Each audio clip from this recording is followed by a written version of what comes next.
So, A, how does this affect our taxes? B, how does it affect our property value? And C, why are we rezoning R40 that is already 2.5 acre minimums into the land preserve? It's already pretty much land preserve, and why are we doing it?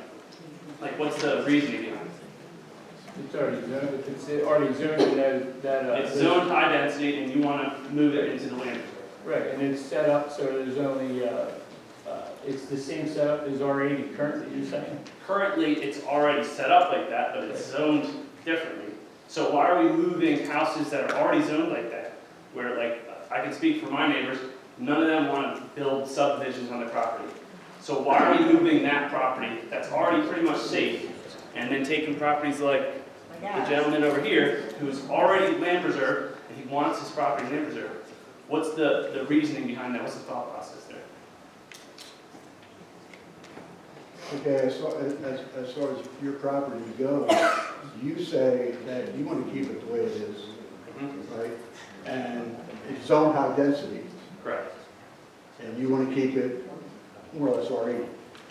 I don't want to. I mean, you want to keep it. I want to keep, so just to be clear, I want to keep the township the way it is. Okay. I'm all for the open space.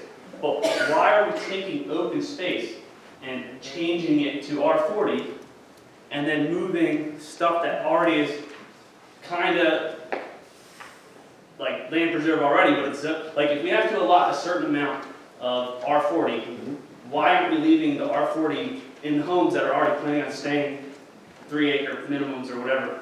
Like, nobody in that area is planning on selling and developing, so what's... Not today, how about your Well, grandchildren? you can say that about anything. You can say this gentleman over here is going to develop his or whatever. Sure. Yes. But if there's minimums, like, why aren't we keeping it to a, like, what's the point of switching his land preservation to R40 and then switching mine from R40 to land preservation? Like, where's the thought process there? Unless you're moving in a way that's setting up some kind of other stuff that we're not, you know. What you see is what you get here. So what's the you thought why process? I'm doing it. I think it makes the zoning more accurate to what it actually is, and then some of these other little pieces is to meet those percentages that we have to as part of this bigger plan with these other townships. So we still need to meet our percentages, but we're trying to actually make it accurate, because we have R80 at Kirk Crossing, which has been that way since I've lived here, but it's really R40. It's high density, but it's not counting towards our high density. But if we're trying to preserve the land, wouldn't that be beneficial to have high density in, like, if it's already preserved, what's the point of switching? If we're trying to preserve it, like, you would think that if that's counting towards preserve, okay, and then it doesn't make any sense why we're switching properties unless there's some kind of focused movement as to why you're doing it. We're doing this strictly to take Upper Frederick the way it is right now and minimize the ability for development in the future. We're trying to, while you got to account for all these things, I would like it in different areas, growth areas. Okay? That's the only reason we're doing this here. And this year, like I said, when Bill sat down with county, or when we ran in 21, this is what us and the county came up with. We just couldn't figure out why nobody was doing it. And to us, it just made sense. Hey, listen, we take this swath right here, we'll leave this corridor down here. They were zoned that back in the day, and nobody asked Mr. Darcy before it came to his yard, and rezoned him. Some of the guys up there didn't even know they changed that zoning. We're telling you folks, this is what we're doing, this is why we're doing it. So I understand the preserving it, I just don't understand the swapping already preserved stuff into high density. It doesn't make any sense to me. Meet percentages. Norm wants to talk. Real quick, specific to your question, if your property, as I understand it, on Haywood? It's on Huntsburg. Okay, the short cul-de-sac. Yep. Okay, yeah, that was paved a couple of years ago. Correct. Okay.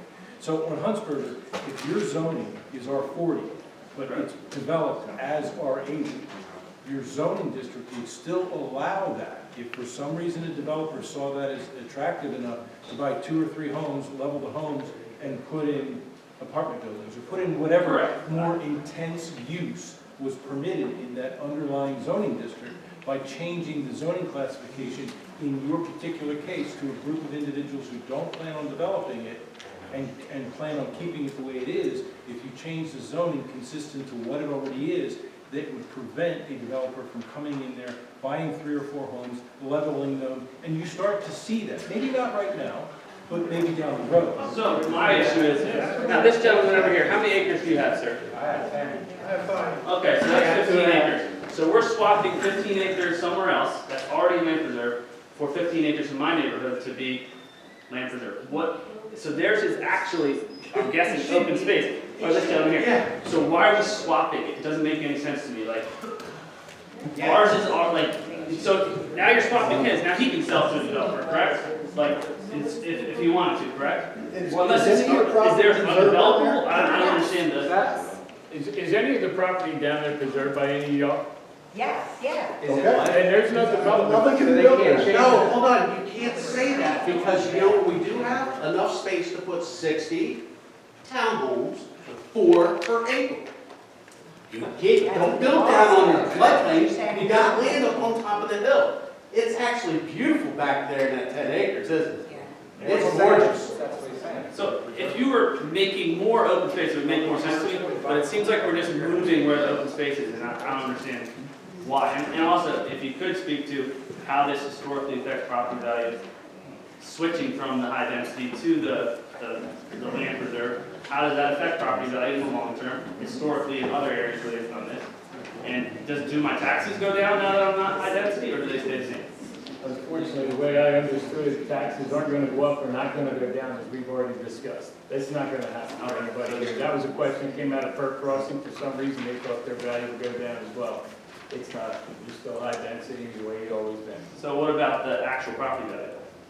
But I understand that this will not affect it. There's a study that says it will. It's Yeah. right in front of you. I got it. I just, Read it. I mean, there's other things here. I can only go by what I'm told. So that's all I have to say. Thank you for,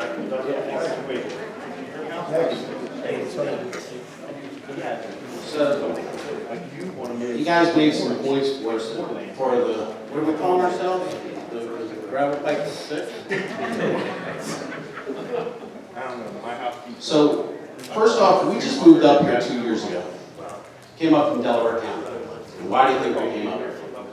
Same reason we all came here. Exactly. Came up there, looked at that property of 2.5 acres, backed up the woods, across the street from the parks, got Perkioma Trail in my backyard. It is the reason we purchased here. When we looked at the surrounding area, and it's R80, and we knew we weren't going to worry about somebody selling off and building up a bunch of places, just like you just said to that man right there. So by your own definition, by your own angle you're going at this is if we do make that Perkioma gravel pipe 6, R40, you open that up for the potential of somebody going in there and putting multi-units on an area that is preserved. It's got wilderness, you've seen it yourself. That's what you said, okay? But let's be honest. There's area to build on. There's no infrastructure to handle it. You know, everybody's, will it perk? Is there enough well water? No. There's not. So what is the purpose of making it R40 if it can't do it? So that, I'm going to leave that with you. The other thing I want to say is, in an article, April 30th, 2024, by the Delaware Valley Journal, you, my friend, I was in it, buddy. That's right. you, my friend, and I quote, "I just want to do what my community wants." That's right. And I think that we've spoken clearly. I think that it's sad that after all these years you said of all the mistakes, what penalty is it costing us? Right now, the way it is. But if you have to make a decision, and I'm sorry people, that area right along the Perkioma Creek does not belong in R40. It can't be developed on, but to your own saying, somebody could if we label it R40. I hope you make the right decision. I hope you stand by your community.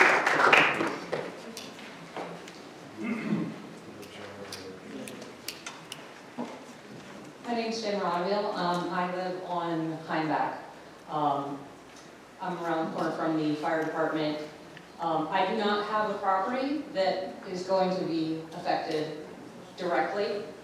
My husband and I poured through the detailed listing of properties and parcels and double-checked them against the property records.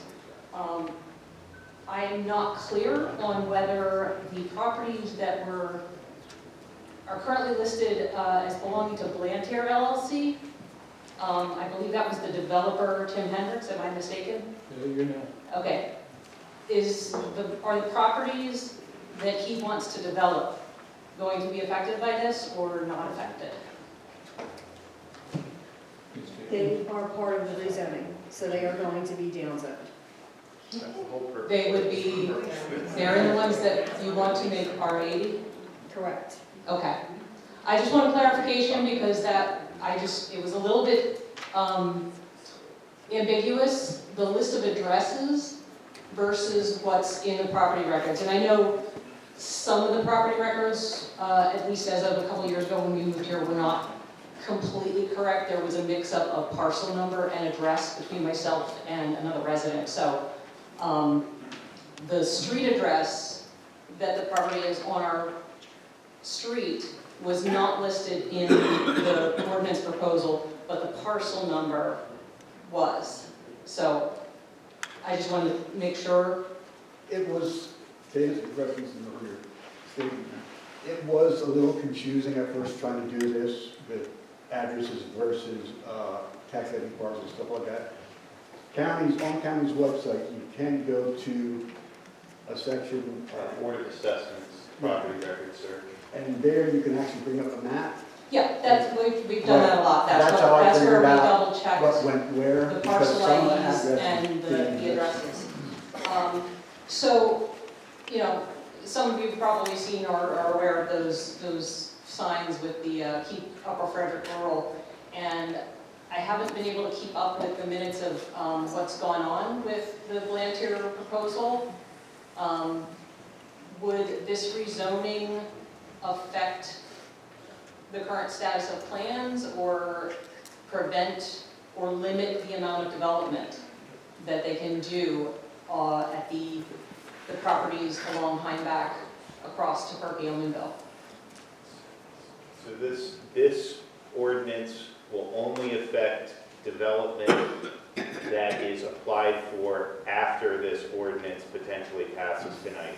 Any plans submitted for subdivision or land development prior to this ordinance passing would be developed under the previous zoning ordinance in Salvo. Okay, and so his are currently zoned as,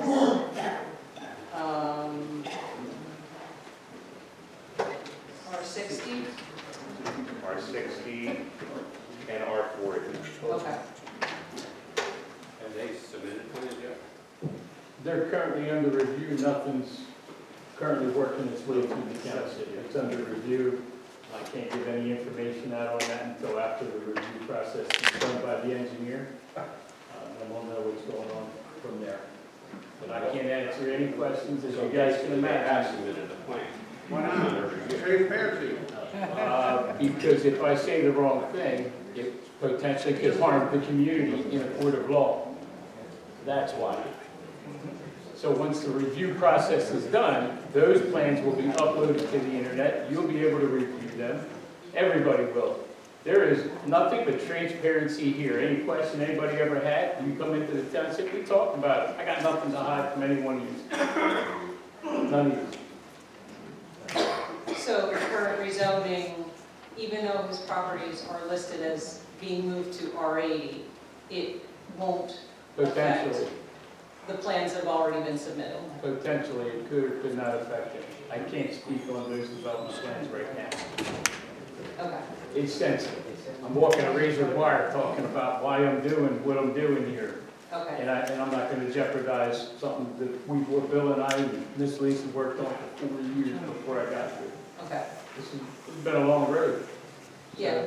What I'm doing is right in line with everybody sitting in this room here for the most part, other than the J6 or what was that called? J13? Or Swamp Creek 13? Cheese gravel. Gravel Pike 6. I just gotta be careful, is all I can tell you. Okay. I was kind of wondering if he was gonna be here since his property. I wish he was, on we could there, sit so chat with him. I was actually kind of worried about what kind of, Yeah, this ain't targeting anybody, just so we all know, there's nothing I can do about the past. I've been screaming for 4 years to do this. Why nobody else ever did it, beyond me. But the people we put in place now, the planning commission, all new members, and we've been doing nothing but working, putting in overtime here. You can bank on that.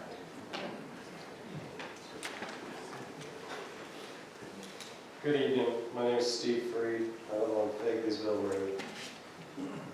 My first question is, I'd like to understand why the R60 medium densities are moving to R80. Is that a requirement of the regional planning committee, or what? R60 to R80. So the ones that are going for medium to land preservation. Again, it's with fair share. We have currently, was it correct? We currently have, before this one, 891 acres allotted to residential development, high density, medium density, and commercial business. Okay? That's what we have and what we've had. Okay? We're required to have, that's pretty good, over 428 acres. So we had almost double than what we needed. So what this ordinance is proposing is that we cut it back down to what we need and keep the rest preserved as RE open space. Then why are you changing R80 to R40?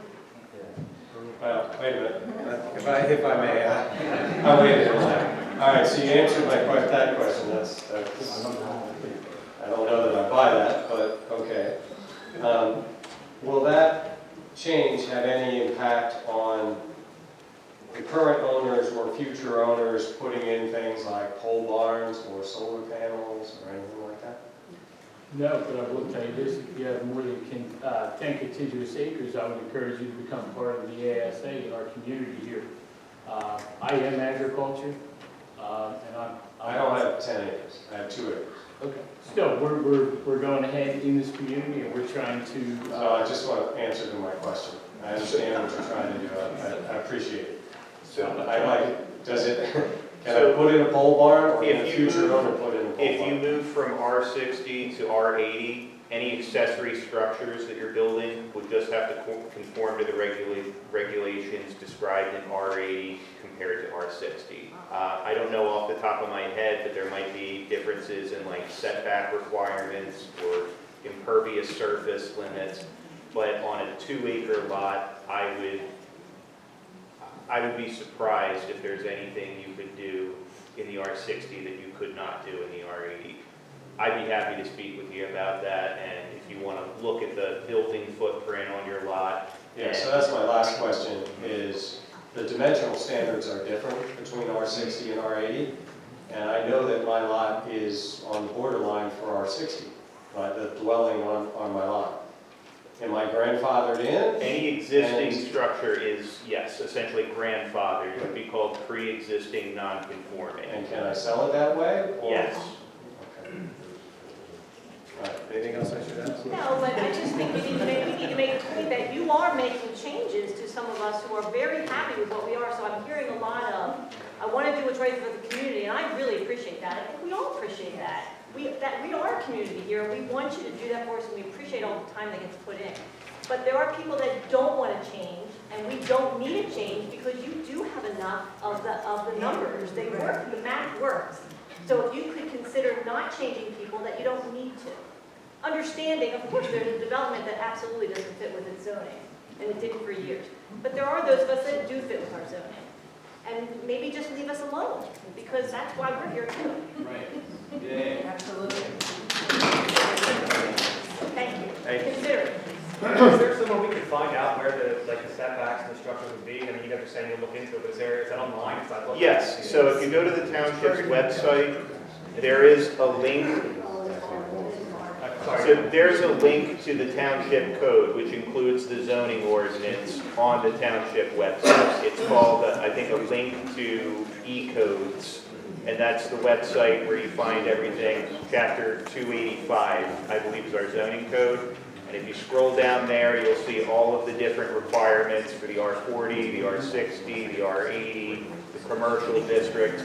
It'll tell you what the approved uses are, what the dimensional requirements are, and if you had a project that theoretically did not fall into that, you can apply for a variance with the zoning hearing board to get an exception from that.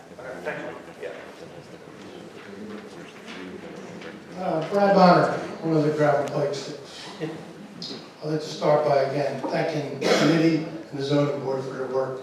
Zoning is thankless work, and you guys are pretty daring to stand up in front of the mob here and keep this out. Thank you. That being said, listening to everything and understanding where you're going with this, I would like to formally request that the Gravelplex 6 be removed from the R80 to R40 rezoning. I don't believe it fits. I think the other stuff makes perfect sense. What you're doing in other places, the townhouses going in their own group, makes perfect sense. So formally requesting the Gravelplex tracks be removed from Exhibit B. Yeah, it's Exhibit B. Exhibit B. bottom of the list. I think your plan is good. I think it makes sense that you're caught up and it's going to be, up to date. I think it's good.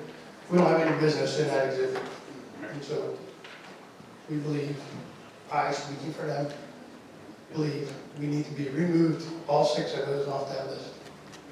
Thank you. Appreciate it.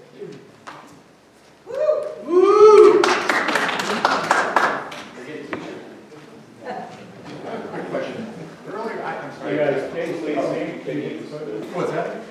Just state your name, can you hit the photo for us? Oh, yeah. I'm sorry. Now, I apologize, I can't remember your name when you were talking about the 5 municipalities that are together. Central Park Valley. Central Park, right. So Yeah. you mentioned that the other ones are over there are They 40s. pick up our share of high density. So if we're all looked at as one, then why are you impacting the 6? Why isn't it already equaled out? If we're treated as one, the 5 municipalities, you know what I'm saying? I understand. Okay, if the other ones agree that they're over and there already are 40s, then why do you have to change that little, I mean, it's a fairly small square acre area, whatever you want to call it, footprint. Yeah, so as Mr. Carafa was mentioning, we have an excess of high and medium density zoned areas. 800 to the 400. More than we need being a part of this regional planning group. So, I mean, while you go to a borough like Schwenksville and there's obviously more high density housing, we still have an opportunity for more than we're required to. And this